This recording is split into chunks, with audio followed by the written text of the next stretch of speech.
All right. Here we go, back again on the other side of the coin. All right, we are back again on the other side of the coin, ladies and gentlemen. I've got my man Adrian from Rabona TV. I love having Adrian on. The establishment that he has at Rabona TV is just unbelievable. And ladies and gentlemen, I could not think about any other better person to talk about this particular matter, which is about the Chelsea recent links, and not just Chelsea. There's actually quite a lot of European clubs that are looking forward or monitoring Darwin Núñez. So it's very, very interesting to talk about him. But also Julian Weigl, who's been rumored with Chelsea. Thomas Tuchel knows absolutely everything about this particular player. So Adrian, being a Benfica fan, a staunch Benfica fan, I thought, well, this is it. This is a match made in heaven. Adrian, my man, how you doing? I'm doing great. I'm excited to be able to speak to you about my club. Come onto a Chelsea channel and speak about my club. So I'm looking forward to it, man. I love this. We want to talk about Benfica. Yes, the other side of the coin has been waiting for this opportunity one day when Benfica would be, featuring on this channel, and I can get you on. I'm so glad. Let's get straight into this, Adrian. Let's start talking a little bit about Benfica before we talk about those two players. Sure. Mostly Darwin Núñez is the one that, it's the hottest topic at the moment. But Benfica, they've been doing really well. Last season, I followed you so much. I was actually quite intrigued by all the videos you were sort of putting out in regards to Benfica. You weren't very happy with it. Lots of dramas internally and whatnot. However, this season, Benfica, I can see it, they're top of the table, recently just beaten Barcelona. However, I did watch that match. I think you guys got away with that match because if Barcelona was just able to finish off their chances, I think it could have been different. Look, don't want to take anything away from you guys. You guys defended well, took your opportunities up front, but I think that scoreline's a bit, because I didn't watch that match prior to us having this conversation yesterday that we're going to do the show, right? I thought, I need to watch a little bit of Benfica before I speak to Adrian. Adrian just knows everything about Benfica, right? And then I'll watch the match and I'm like, I'm not really sure if that really should have been 3-0, but it is what it is. Barcelona are in a bit of a mud at the moment. Adrian, talk to me about Benfica. How are you feeling this season about them and the whole prospect of this season, not just in the Portuguese League, but in the Champions League as well? I mean, I'll be the first one to tell you that, looking at that match against Barcelona, if that's Sergio Aguero in there, if there's Ousmane Dembele in there, it's going to be a different story. Sergio Aguero takes that chance that Luuk de Jong fluffed his lines on, and Lucas was able to get that. It looked heroic, but there's no way he should have been able to stop that from going in. I do recognize that. Overall, I thought that it was still a great performance, and it was sort of... It was sort of representative of how we've been playing this season, bar the match before the international break from this past weekend, in which we lost to a side that we had no business losing against. It was the kind of game where, the keeper made 6 saves in the first half alone. So that sort of tells you where it was sort of going. And we'll get into the role that Darwin played in us not getting a win there as well. But I think overall, in comparison to, the last year and a half, last 2 years or so, I'm extremely happy with how Benfica is doing. Jorge Jesus, it took a year for him to sort of get his football up and running. And there was plenty of distractions behind the scenes, as I'm sure a lot of people have heard of. Our former president was arrested on allegations of money laundering, et cetera, et cetera, et cetera, all these bad things that you don't want associated with your club. So there was definitely some distractions going on behind the scenes last season. Now it seems like there's a little bit more stability. Rui Costa, it looks like he's going to end up being our president. He's the sort of the stand-in president at the moment. By the way, what a player Rui Costa was. Oh, man.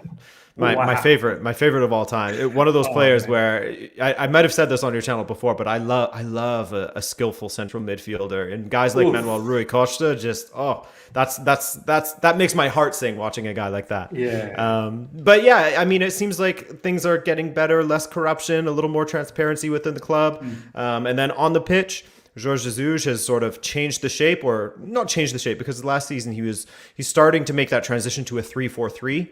And now we're basically 3-4-3 all the time, and the players are really responding to it well. And most of the players are in great form as well. Yeah, man. This whole 3-4-3 business, people think it's a defensive setup, but I'm starting to see a lot more teams deploy this and play attacking brand of football with the whole with the ball, 5 in attack, 5 sort of in transition. Without the ball, you can quickly sort of regroup and defend, very compact. So people are going to start changing their views on the 3-4-3. But let's talk about Darwin Núñez. Sure. The first topic. Adrian, look, I'm not someone that watches Benfica on a regular basis. You know that. I'm a Chelsea fan, so I watch a lot of Chelsea matches. Barely get to watch any other matches. Every now and then, my viewers will know I try and watch Leeds because I love the way they play under Bielsa. But besides that, it's very difficult. However, I did watch the Barcelona game. And Darwin Núñez, he had a very good game against Barcelona, scored a couple of goals as well. But, I mean, let's talk about his skill set firstly. I was trying to understand, why is Chelsea linked with a player like Darwin Núñez? Haven't heard anything about that player. Why are other European clubs so interested about him? So I wanted to understand what are his skill sets first. So obviously, I watched that match. And please, ladies and gentlemen, don't kill me. I did watch some YouTube clips as well, because I'm not going to be sitting there and watching all of Benfica matches before I speak to Adrian. But Adrian, from what I've noticed, tall player. So it's about 1.87 meters. I can see 22 years old. He'll be 23 next season. Young, second striker. So likes to play that shadow striker behind another striker. Got a lot of pace. Good technique as well from what I saw against Barcelona. Adrian, when a player's tall, they're not generally that good with their feet. You think they're a bit clumsy, not necessarily technically that gifted, whereas I feel Darwin is, from what I've seen so far, and I'm sure you'll elaborate on it. Can dribble. Absolutely. He could dribble for sure. And aerially, he's pretty good as well and attacks the box. So take it away, man. Yeah, I mean, I think you hit on all the main sort of strengths that he has, and that he's extremely quick. So let me start from the beginning here. So when we signed him from the Spanish second division, and he came in and he was supposed to be our next big thing in the attack, because we had lost João Felix previously. We had tried Raúl de Tomás, who came in, and now he's back at RCD Espanyol in Spain. It didn't work out at all. And so we were trying with Darwin, and we thought he would be our next big hope, and he would be our main striker and just rack up the goals. And he came in and he scored some goals, and then he started misfiring. He started missing easy chances. He started getting caught offside all the time. I mean, these sort of things sort of became a habit for him, and he really, really tailed off as the season went on. But what was consistent with him was how he would set up his opponent, or his teammates, not his opponents. Thank God. That's what Otamendi was doing in his early time with Benfica. But Darwin was setting up all of his teammates regularly. I think he racked up I saw there was a lot of assists. There was a lot of assists, like 12 plus. It could have been more. I think his final numbers were like 12 goals, 14 assists, or something like that across all competitions. I could be wrong. Someone can torch me in the chat. But yeah, so he started to tail off a little bit, and it started to become evident that him playing as the sole striker wasn't really working. And this was before we had even moved to the 3-4-3. I think if we had done that from the get-go, it would have been a bit better of an outcome. But by the way, 14 goals, 12 assists. Okay, so I had them flipped. So basically, when we switched to the 3-4-3, we got to utilize his pace a little bit more, as you sort of highlighted. He's very good on the dribble, but he's better in the dribble when he's running into open space, if you know what I mean. When he's running at a defender, less that he's stuck in a corner and he's going to dribble out of the corner type of thing. He's not really that kind of dribbler. I mean, he's capable of it. He can pull that out now and then, but it's not his main thing. So what you're saying is 1v1, it's not something that he's good at. It's more if there's space. If there's space for him to run into, I'm confident that he'll be able to get around the defender. He'll be able to knock it past him or whatever. His control is pretty good. Obviously, his link-up play is excellent. And he's been really thriving this season, playing sort of in that inside left channel, sort of how Chelsea has Lukaku and then Werner, whoever else, a million other people, sort of that kind of thing. But he does drift out wide a little bit more and sort of get on that touchline and then make a run inside type of thing. And he combines well with the wing backs. So, I mean, saying all of these things, it sounds like he would be an easy fit right into Chelsea's system. So let's get into some of his weaknesses a little bit. And let's do this. And I mean, For me, it's always really surprising when I see all these rumors coming up for Darwin Nunez getting linked to Man City and to Barcelona and to Chelsea now, because there's very, very, very long stretches of time where he's completely out of form, Wow. and where he is constantly offside. So if you want another Timo Werner guy scoring goals offside for a while, then he's your guy. And recently, I've noticed that with balls into the box, aerially, he's not great. I remember this past weekend, he had Right. two surefire chances come across the box, and one of them he fluffed his lines on trying to finish with his foot, completely missed. And then another one was it was played in perfectly for him to just head it in, and it just glanced off his head and went out for like a throw in or something like that. So balls into the Wow. box, he does struggle a little bit. And so despite his despite his height, I should say, his aerial ability, at least for me, is not where it should be. But that said, he has all of the components that could make for a lethal attacker. He's got, like you said, the dribbling. He's got the pace. He combines well with his teammates. He can get in behind, like you saw against FC Barcelona, that ball from another player you guys are linked with, Julian Weigl. Yeah, just hit that in behind. He chased it. Yeah. He beat his man in the one-on-one, and then he put a shot on goal. That's how you want to utilize him. You don't want him, just like waiting in the box for an opportunity, because he does tend to lose sight of where the defensive line is. Yeah, he's not that type of a player from what I saw. No. That's not his game. He likes to come deep. No. Do you know what I mean? Yes, he does. He likes to have the ball at his feet more than just like waiting for an opportunity to finish it first time. So I think that while I would be sad to see him go, if he is to go at the end of the season or whenever it was that Chelsea were going to make this move for him, he's not so much a player that I think that we would be dead without him, because we do have other options. And, again, to play Mr. Flippity Floppity on the fence, I do believe that under the right circumstances and with the right manager, he has the potential to grow into a very lethal attacker.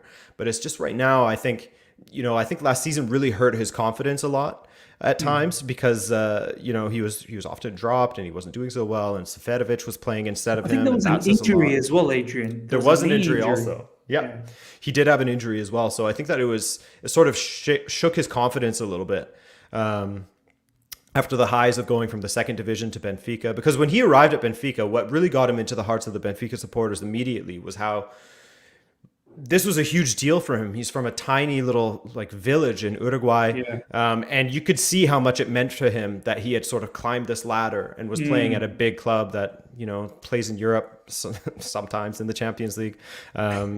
But Benfica's most of the time they're in the Champions League. Come on. Most of the time, yeah. But it's just the group stage performances have not been good until this season, at least. So, I think that's what really got people behind him for a while, but then the frustration started to come in with the constant offside, the constant, blowing chances that he should be scoring and that kind of thing. And I think that as soon as you make him less the focal point of the attack and move him to either second striker or just to that inside left, that's where you really get the best out of him. And he could, in that position, continue to develop into a great, great attacker, I think. And this is exactly how I thought the assessment was from what I saw against Barcelona. You've seen a lot more of him, and the details you provided is just unbelievable. Couple of things I want to ask you before we move on to Julian Weigl. One, once again, from the match I saw against Barcelona, I loved Darwin's tenacity.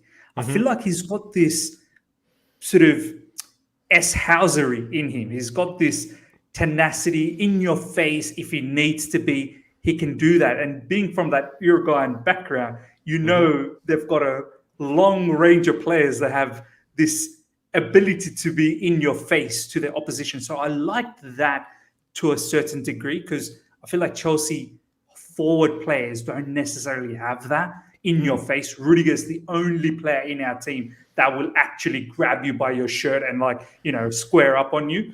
And I thought I liked that tenacity about Darwin, and I know you could probably say a little bit more about that.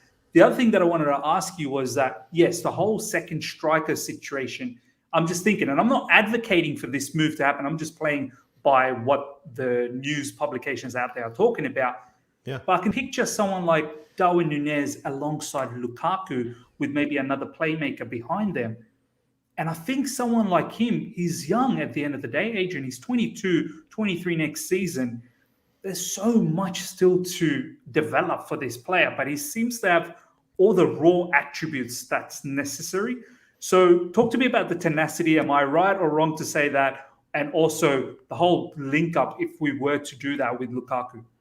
Yeah, well, I think that you're right in that he does have, I wouldn't say that he gets into the face of his opponents really, but he does have a very, very, very good work rate. I mean, I'm sure everyone's seen the video by now of, I believe it was United against Villarreal. And someone tried to play a ball to Ronaldo into the corner, and Ronaldo stopped chasing it, and Cavani runs across the pitch to get to it. Yeah. That Darwin has that same sort of work rate, and maybe it's just a coincidence that they're Uruguayan. I don't know. Yeah. Maybe it's a characteristic of those kinds of players. I don't know, but he absolutely has that. He is always going to work hard, and it's not going to. His failures are not going to be through lack of effort. That's for sure, and that's one thing that I always appreciate, and will. It encourages me to continue to support a player like that, because if they're at least out there hustling and working extremely hard, then I can't really fault them for some rough patches now and then. Now, what was the second question? The Lukaku. The link-up thing. Right. So, yeah. So I think what's very promising in that regard is that Benfica signed Yaremchuk this season, of course, and he became our main striker, the Ukrainian guy. And him playing with Darwin just on that left side a little bit, we've seen the best out of Darwin because of that, I think, because Yaremchuk is doing a lot of the hold-up play. He's sending Darwin in behind. He's playing little 1-2s with him. And I think that, if you were to take Darwin and just transplant him into this Chelsea side, you'd see the same sort of dynamic between himself and Lukaku. And I think that it definitely has the potential to be lethal, because Darwin has the potential to be a lethal player. But it would take some time. And it absolutely would not be an immediate hit, I don't think. No, that's very well said. I mean, we are moving towards, now that we've got Lukaku, Adrian, we do need to think about how we want to play our football. It's not the whole system that we had last season with fluid front three and there was sort of chopping and changing. With Lukaku, Timo Werner has been playing better with Lukaku, and similarly with Lukaku, he's probably feeling a lot better with Timo as well. So we do need to think that, how we want to move forward. Players like Ziyech, do they ever fit in? You've mentioned a lot of times Ziyech, does he fit into Thomas Tuchel's sort of situation? And maybe it's time to get rid of some of these sort of players that don't fit in and look into players that kind of fit in. Now, let's talk about players that fit in. Julian Weigl, Adrian. This man, I've actually seen him in Dortmund. Yep. As I said, I've not watched too much of Benfica, but I watched that match against Barcelona. He was probably your standout midfielder against Barcelona, in my opinion. Yep. He is probably the perfect regista that I can think of for us. I mean, no disrespect to Jorginho. Unbelievable player. But we don't have a replacement for Jorginho, Adrian. We've got Kovacic, who can do a bit of Jorginho role, but that's limiting him. He's more of a box-to-box, loves to drive, press resistant, likes to take on players. Ruben Loftus-Cheek, sort of similar, but a lot more robust. Kante, also box-to-box, wants to win the ball up front. We don't have another Jorginho. Do you know what I mean? Yeah. Someone who's going to sit deep, recycle the ball around, at times look for the long passes, control the tempo, as a regista does, and what Jorginho has been doing for Italy as well. Very vital to our success last season as well. But I'm thinking someone like Julian Weigl, Adrian, he has pretty much everything that Jorginho has, but has that athleticism as well. So I'm very interested about this prospect. And I know you hate this, the fact that he could possibly leave Benfica. How do you feel, man? I don't want to have this conversation, to be honest with you. But no, I mean, Julian Weigl, when I heard that we were signing him, first of all, I was surprised because this is, as far as I had known, a very promising young German player coming from Borussia Dortmund, coming to Benfica. It felt like a real coup to be able to get him. Yeah. And as soon as he came in, I was convinced. I thought that he was one of our better midfield players, and I thought that he was the future for our midfield. And then Jorge Jesus came back, and he wasn't playing him at all for a while. It took him a long time to warm up to Julian Weigl, but now suddenly Jorge Jesus is saying that, Weigl's our most important player and these sort of things. And so it's been nice to see that progression. And like you said, he's been a perfect midfielder for us. He's been great defensively. He can be a nasty bastard when he needs to, which I love Yeah. in my defensive Yeah. midfielder. He'll drop a cynical foul now and then, and I shouldn't encourage that, but sometimes the team needs that. They need someone Yeah. to, get angry with them and to drop a foul or a professional foul like that, whatever. He's willing to do whatever it takes. He's even played center back for us, so he's a very dynamic player. But like you said, now that he has João Mario next to him, who's been a great signing for us as well, so please stay away from him. Now that he's had him next to him, I mean, Julian Weigl has been able to focus mostly on sort of the cleanup act, the defensive side of things. But that said, he's an extremely technically gifted player. He can play the pass. He can play the 1-2s. He can play a long ball, as you saw against Barcelona. In Got that a couple match of that you assists watched. already, and obviously against Barcelona. Yeah, a few goals as well. I mean, he pops up during set pieces. So I think that he's been our best player for the last year or so, or at least our most important player, because we were struggling so much with the midfield. And now that he has someone that he can play off of that's just as technically gifted as him, it's been lights out from him. He's been fantastic. And, I was, when you first contacted me about this, I was like, oh, could he cut it in the Premier League? And I absolutely think that he could. I really do. And as much as it would suck to see him go, I would be happy for him because he's one of those players that I'm always going to root for now. And just how he's taken to the city, how he's gotten behind the club, how he's, he's learned Portuguese. He's, he's like really putting the effort in. He wants to win titles. I think that he's just a solid professional. And any team would be lucky to have him at this point. But what other questions do you have for me about Julian Weigl? What else do you want to know? One major question that I'll ask you about Julian Weigl before we wrap things up, Adrian. I've noticed also Dortmund and the recent one against Barcelona, he's very comfortable being the deepest midfielder. He's not worried about, playing that sort of lone DM. Most clubs, they sort of say that, well, he's a lone DM. At the end of the day, there's always someone next to them. But from what I've seen of Julian Weigl is that he's quite athletic side to side. Yeah. He can go forward and he's quite comfortable being the lone sort of deepest midfielder just in front of the center backs. And if we continue with the 3 CBs, he probably doesn't even need to worry too much about, protection and whatnot. But I mean, would you say that he's a very astute sort of defensive midfielder, got those passing range, and at the same time has that athleticism to cover a lot of ground? Yeah, 100%. He has those long, lanky legs that get him across the field pretty quickly, surprisingly quickly at times. I think that the best way of me saying how he would handle it is I've never been worried when he's on the pitch. I've never been worried that we'll be exposed in that area of the pitch. And that, let's say, Grimaldo, our left wing back, does go forward and he does get caught out of position. I'm fairly certain that either João Mario or Julian Weigl will cover him. So his awareness, the way he reads the game is excellent. And then he has the technical attributes that go with it. So, I mean, he gets my cosign for sure. I fully vouch for him. I didn't think that he would be this effective because I thought, there's got to be a reason why Borussia Dortmund is giving up on this guy. There has to be. It didn't make sense to me that he would be leaving that club to I hate to put down the Portuguese league, but to come to the Portuguese league from the Bundesliga, from Borussia Dortmund, a team that's regularly in the Champions League, to a team that sometimes doesn't get out of the group stage in the Champions League or even make it. So I thought that he must have been like a defective product or something like that. But honestly, Miz, I think he's been our best player in the last season and so far to start this one. Him and João Mario have been sort of battling for that title, I think. Brilliant. All right. Final question to wrap things up. Hopefully, ladies and gentlemen, you guys have enjoyed this conversation. Smash the like button. Check out Adrian's socials in the description as well. If you haven't followed, you're missing out right now. I mean, Adrian's like nearly 210K subscribers. Unbelievable content creator. So any of you guys who haven't subscribed, please go out there, subscribe to him. Do that for me. Adrian, if you were to lose Darwin Núñez or Julian Weigl, just one of them, who would you be okay-ish to sort of let go of and why? Darwin, for sure. Has to be Darwin for me. I think that Julian Weigl is just too important to the success of this team. I mean, defensive midfielders are very difficult to come by. I mean, look at it this way.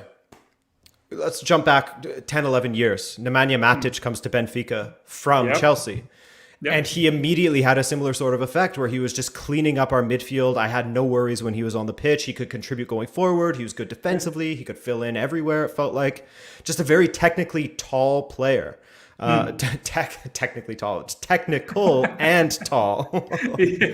Sorry, it's getting late. It's the end of the day here. I'm losing it. And then when you lose him, I mean, everybody knows defensive midfielders are getting harder and harder to come by. Good defensive midfielders are getting harder and harder to come by. So for that reason alone, defensive midfielders as well. Exactly. Ones that can contribute going forward. So I think for that reason, if we were to lose Julian Weigl, I would be worried about who we would play in that position. Whereas with Darwin, there's a ton of potential there, of course. And he has given some solid contributions to Benfica, but I just think that we have players that can fill in that area. That's something that, Benfica in general has no problems identifying talent in the attack or developing our own from our youth system. So I think that if I was to choose one to keep, it would be Julian Weigl. Chelsea fans know exactly what to do. They need to get Julian Weigl. That's the player that we need to get. I mean, look, I do want to start monitoring a little bit more of Darwin. I think he excites me. His raw talent, really, that profile fits what we kind of need with Lukaku. And I like that, as you said, the work rate. Not to say Timo Werner doesn't have the work rate. I really like Darwin's work rate as well. So it's one to look out for. But Julian Weigl is one that is ready-made. And for me, it is the perfect replacement for the time being. Not a replacement, or a rotational kind of player for Jorginho. Jorginho just plays too many matches for us. And then someone like Julian Weigl, Thomas Tuchel knows everything about this guy. Everything that needs to be. So it's a match made in heaven. We'll see what happens. Did their paths cross at Dortmund? I think it did. I think they did. Yeah, 2000. I just checked. Julian Weigl was in Dortmund in 2015. Mm-hmm. So then he joined you guys not that long ago. Yeah. So there was a portion of time that he was, I believe, with. Yeah, I think you're Thomas right. Tuchel. I think you're right. I mean, to the viewers, correct us if we're wrong, but I think there was a time. Thomas, being that German sort of player, Thomas Tuchel would know a lot about him anyway as well. Sure. People, hope you guys have enjoyed this. I thoroughly enjoyed it. Adrian, before we go, what can we expect from you coming up soon? Because I love your content, man. So let us know so that people can, have their eyes peeled and ears open, ready to see what Adrian's about to unleash.